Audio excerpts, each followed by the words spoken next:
Crafter's Log, stardate 75405.5. We are en route to our rendezvous with Christmas, but there is still work to be done. Much of it is necessarily secretive, and I worry that this may be having a negative effect on viewer morale. Luckily, a chance has presented itself for a cozy catch-up, wherein we can hopefully do a bit of bonding and share some festive cheer.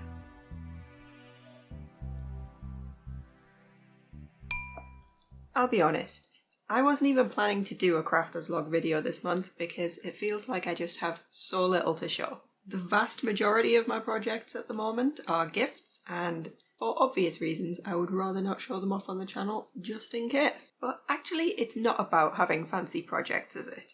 It's about being a cozy little crafting community, and so I thought we'd just sit down, have a bit of a chat and see how it goes. If you're new to the channel, welcome. And this might not turn out to be such a representative video, but why not settle down with a cuppa and chill with us for a bit anyway, eh? Okay, so if you're not new to the channel, you've probably noticed a sharp uptick in picture quality today. And that's because I splurged during the Black Friday sales and got myself a fancy new camera. I am still learning how all of the various functions work, but I think we can already see it's going to be a bit of a game changer. Look, it's focused on my face. And if I put something close to the camera, it just focuses on that too. Mind blown. Obviously this is kind of a big expense and potentially not so much a wise one given what it's done to my savings situation, but I've been thinking a lot about the channel and about my experience so far with YouTube and have decided I definitely enjoy it enough to keep doing it and to put effort into improving it in the new year. My phone camera not focusing on anything properly was causing me hours of grief in editing, so I think this was definitely a good investment. And look at that fancy blurry background, how professional is that? I started this channel basically on a whim after seeing so many of my Instagram friends having so much fun with their flosstube videos, and the original goal was to see if A, I enjoyed it, and B, if I could manage to scrape together 200 subscribers by the end of the year. Yes, and smashed it, respectively. So thank you to everybody in the crafty community here who's given me such a warm welcome, everyone who has watched a video, left a comment, downloaded a freebie, or even just said hello on Reddit. Hey Reddit! It has been hard work figuring out what on earth I'm doing, but it has been a ton of fun. On top of all that, I have managed to pay it forward and inspire at least 2 other people into giving YouTube a whirl, so they definitely need to have a shout out here. First up, welcome to the dark side, So Glover Creations. I've known Stephanie for a while on Instagram, and she's one of the few confirmed cases I've seen of actually completing that game assault. You know, the one that I'm supposedly working on? She recently decided to jump in and try her hand at a Crafter's Log / flosstube type of channel. Secondly is my good friend Holly, henceforth known as the Yarn Hobbit. Holly is just testing the waters here on YouTube with a relaxing knit with me type video. Excellent background to your own crafting session, I can attest. I will link both of their details in the description below, so you should definitely go say hi. Alright, so let's dig into it. I don't have a huge amount of projects to show you this month, but what I do have is a lot of stitchy kindness and yarny kindness. In fact, let's just call it general kindness that has come my way this month. So apparently this goes on every year and it just escaped my notice until this year somehow, but essentially there is an event on Instagram where people post their stitchy wishes, their yarny wishes, or I think I saw a quilty wishes version as well. You find people's wishes with the hashtag, grant whatever is in your ability to grant, and then post your own and hope some lovely person comes along and does the same for you. So I did what I could, including at one point stalking a giftie's Instagram profile, trying to figure out the age of a family child from the captions 6 months ago, and then furiously googling what age kids a certain crochet pattern was useful for. I'm quite proud of myself on that gift.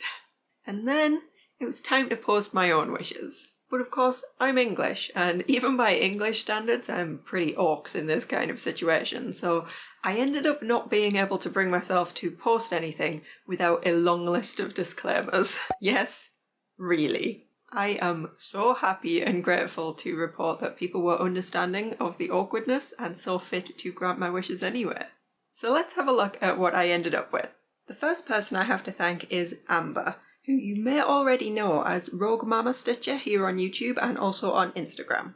She read that I'd never owned any fancy dyed fabrics before and decided to send me these two beauties. Let's see how the camera copes with those.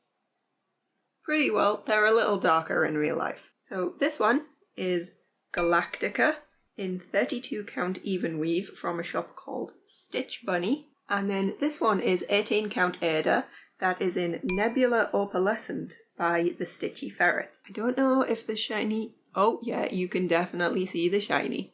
Look at it sparkle. The hunt for suitable patterns has already begun, although it will be a while before I actually get a chance to start anything, but it's fun to plan in the meantime, right? So that was an incredibly generous gift. But then a few days later, a mystery package arrived. She'd also sent 2 needle minders to kickstart my collection. How amazing are those? These are both from a shop called It Said What Cross Stitch, which is a great name for a start. Look at that little egg. Oh, that is so cute. And the dragon, I mean, you can't go wrong with a dragon, can you? I'm so excited to have a proper needle minder collection. I think we can all agree this was some above and beyond gifting right there. I honestly kind of ran out of different ways to say thank you to her in the first place, but now doing it again in video form. Thank you, Amber. You have no idea how happy this made me and just how much it means that somebody would do that. It was amazing. Everybody else, you should definitely check out Amber's channel as well. She is such a lovely person in general and makes great flosstube videos. One of the other wishes I'd listed was to give a home to any sock yarn scraps that people might have lying around going unused. I absolutely love those scrappy projects like socks or sometimes even tops that people make from just whatever crazy colour combinations they happen to have left over, and I thought it would be especially fun to do something like that with scraps that people had donated and save them just sitting in a box somewhere going unused forever. I still need to do an inventory of my own sock yarn scraps, so I'm not sure exactly what I'm going to end up making, but whatever it is, it's just going to be full of good vibes from this event, and I'm so excited. I've already jumbled these up, so apologies, but you can probably tell the 2 people who sent them had 2 very different aesthetics. It'll be interesting using them all together for a project. I want to thank Linda and Helena for furnishing me with your scraps, and also in one case an actual full ball. Both also sent cute handwritten cards explaining what the yarns were and which projects they'd come from, which I just absolutely loved. That was a brilliant touch. Thank you. I also got this cute as all heck stitch marker in the package from Helena. I'm pretty sure it's made from polymer clay. I can't remember the shop name right now, but I will put it up on the screen. But look at this, the level of detail is so crazy.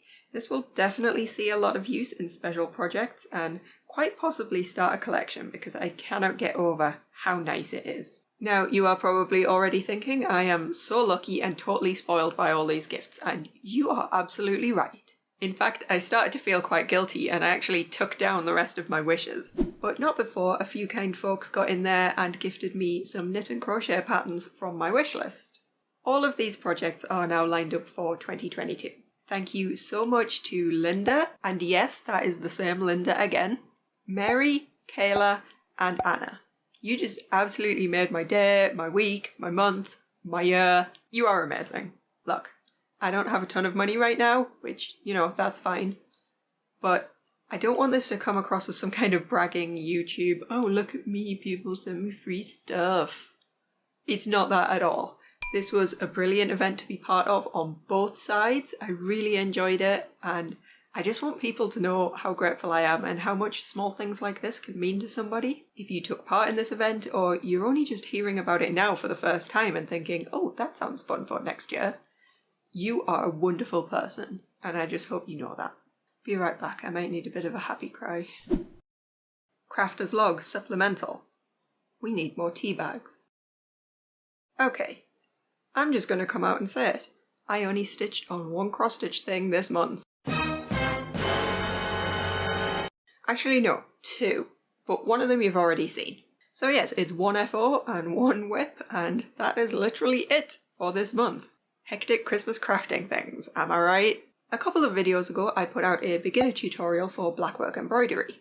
because I'd been chatting with some people who already cross-stitch but hadn't dipped a toe into that side of things yet, and so naturally I took it upon me to spread the blackwork agenda. And of course no tutorial is complete without something to actually practice on, so I put together this little snowflake pattern. Before anyone says it, yes, I totally did miss out some of the lines on the original photo of this pattern. That is what happens when you're stitching with a camera in your face and to a video deadline. But I'm happy to confirm the actual pattern file has those lines on, so it is all good. Now, maybe you thought the emo portion of this video was over, but joke's on you.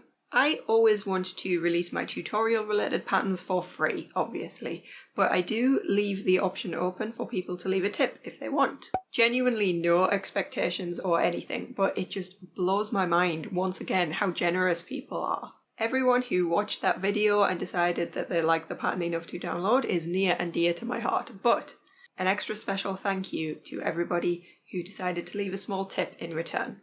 I said it last month and I will say it again, it really does make a difference. Also, shout out to Marianne, who has been a staple of my comment section ever since my first ever video. So I mean, gotta give appreciation for that first of all. But also for being the first official completion of the Blackwork Snowflake pattern. Look at this ornament finish, isn't it just festive as all heck? If you are interested in watching that tutorial yourself, I'll make sure it is linked in the description, along with a link to the actual pattern download. Enjoy! So apart from that, the only cross stitch that I have managed to do this month is a little bit of progress on my Satsuma Street project, Alpine. Ta-da! I believe since you last saw it, I've been working on some bits down here and starting to add the water and also the clouds, and I think a bit more of the mountain has filled in too. Not 100% sure, guess we'll see when I put up the before image somewhere, I don't know, like there. There. I'm still loving this project, I'm still really looking forward to it being done, but at the same time there's no rush because it's just really enjoyable to stitch. This sort of thing is what people are talking about when they say cross-stitch is a relaxing hobby. There's very little counting or other thought that goes into this one. You're just stitching big blocks of colour and not really having to think about it at all. It's bliss. And also, thank you very much to Emma who commented on my last video where I was looking for ideas on how to finish this piece. She had a brilliant plan to create a sort of self-standing piece, and I think I'm definitely going to investigate that as an option once it's done. If you're watching this one, Emma, thank you for the inspiration. That was genuinely it for cross-stitch for the entire month, and one of those wasn't even cross-stitch, it was blackwork. That's just how it goes sometimes, I'm afraid. Still, there's plenty of projects planned for 2022, so I will be back in the groove in no time. But in the meantime, I have a new start I can show you in knitting. One of those gifted patterns from the Yarny Wishes event was the Drippity Drop Socks pattern by Kay Jones. And it happened to be one that I already had the yarn for, so that worked out really well. Let's see how this shows up. So this is Fear of the Dark colorway by Castleview Yarns. Isn't it amazing? I saw this first in one of the Yorkshire Yarn Fest live Instagram events last year sometime, and I added it to my wish list and then just totally forgot about it. And then in May this year for my birthday, guess what turned up? It seemed like the perfect match for this pattern, and so far it looks like that was probably correct. Oh. Obviously not a ton done there yet, and you will notice that I have since stolen the needle out of it for another project, but I basically just wanted to get it cast on before all of the Christmas nonsense started.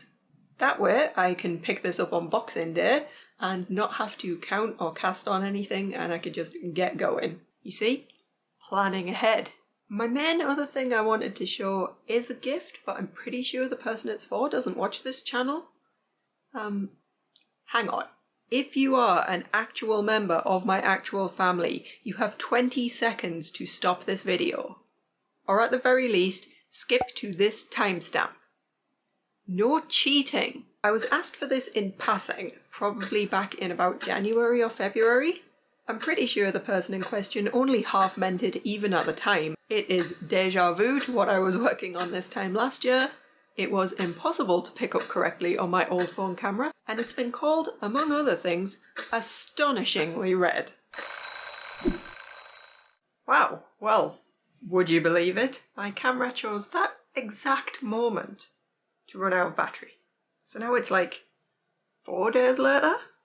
If that timing is not proof of Sir Terry Pratchett's theory of narrative causality, then I do not know what is. Anyway, let's get back on with it, shall we? It's a Lorelei cardigan for my grandma. And you had fair warning there, Grandma, so if you didn't turn off in time, Merry Christmas, you're getting a cardigan. Last year I made this pattern for myself in a gold colour, and I loved it so much I've worn it probably like 50% of the days this year. My grandma was a big fan of the original at the time and asked if I would consider making one for her in her favourite colour. So here we are with this blinding red nonsense. I had hoped to have this complete by now. In fact, it was part of my Q3 goals for Whips Be Gone. In hindsight, that was a little bit ambitious, but we are getting there. Recently, you might know from my Instagram, we held our traditional December Lord of the Rings and Burritos Day. The whole extended trilogy in one day with the all-important burrito break between Two Towers and Return of the King. Apart from having me in tears for most of Fellowship and then fired up to chop some heads the rest of the time, it was also a really good opportunity to get some good progress on this cardigan. I managed to get the main body complete and seamed up, plus one sleeve mostly done, all in the one day. If that camera battery had pushed through a few days ago, you would have seen that that second sleeve was very nearly complete. But with the extra few days, I've not only completed that sleeve, I've also added the hood. All there is left to do now is put some ribbing around the outside of the entire thing and attach some pockets. Side note, in early November, Dev said we were going for a walk, and we got in the car and he took us to this bizarre bit of seaside that I swear is basically the dead marshes, right? Between that and the not too far away industrial estates that light up the sky like Mordor on occasion, I'm starting to think Middle Earth was more grounded in reality than I thought. Cardigan, yes. To be honest, I'm a little bit nervous because I've never made a present like this that has to fit, but is also a surprise, so I can't try it on the person. It's a loose, casual cardie, so I think we should be okay, and if not, I'll rip it all out and I'll make a bigger version as an Easter gift instead. That I swear. Alright, what else can I safely tell you about? Ah, yes. Christmas soap fell. You might recall from my last crafter's log that I had this extravagant plan to create gift boxes where I'd made everything inside the box by hand. So the plan was Christmas soap, some kind of cotton soap saver or scrubbies or both that I'd crocheted, a specially designed resin soap dish, you know, just a nice luxury gift box. Well, yeah, that's gone a little bit awry. The original plan was green and red because Christmas, but green and pink is close enough, thought I. It all seemed to be going well. I studied various swirling techniques and made myself copious notes, and it all went off without a hitch. Look at that swirl on the top. Oh, it was sexy. Unfortunately, it all started to go wrong when I inexplicably chose to run the toothpick through it and put this weird line down the middle. Why did I do that? It was looking so good. It cracked right down the middle. And even worse, after cutting it, I discovered what's known as dreaded orange spots running through the whole bar. Absolutely gutted, honestly. The problems are all aesthetic and the soap is still safe, but I don't think any of these bars will really make it as gifts. So I'm currently scrambling for a new plan there. That's 3 soaps that I've made now and they've all had their own different problems, but I will stick with it and one day I will get there. The last project I'll mention actually had an entire project vlog dedicated to it mere days ago, but I love it and I'm so proud of myself I'm going to show it to you again anyway. It is of course my finally completed patty pocket skirt. I had been teasing this sewing project for months but was far too scared to actually get started. Whips Be Gone really peer pressured me into getting a move on, so hooray! The pattern is from Amy Nicole's studio and it definitely assumes a certain level of sewing knowledge that I didn't have. I'm not sure I would necessarily recommend it to relative beginners like myself unless you are super stubborn and willing to wear some kind of egregious mistakes. Still though, if that is you, it's an awesome skirt. I only wish I'd had my good camera when I recorded this. I will be wearing this to every even slightly dressy occasion for the foreseeable future. I'm absolutely chuffed with it. Okay, that might be everything I can show. There are still plenty of projects afoot, but most of those will have to wait until after the holidays. In the meantime, here are some clues in the form of a minor haul, some air-dried clay, and some resin pigments. Watch this space! Okay, so I guess this video did turn out to have quite a lot in it after all. It's amazing what you can find to waffle on about once you get started. I hope everybody out there is having a wonderful December and is much more on top of any gift crafting than I am. Let me know down in the comments and maybe we can commiserate together. As always, thank you so much for watching. If you enjoyed this video, please consider leaving it a thumbs up, as that just really helps me reach new people that I can be a bad influence on. Alright, I will see you soon for some more crafty nonsense, so in the meantime, have a brilliant rest of your day and keep making cool stuff. Bye!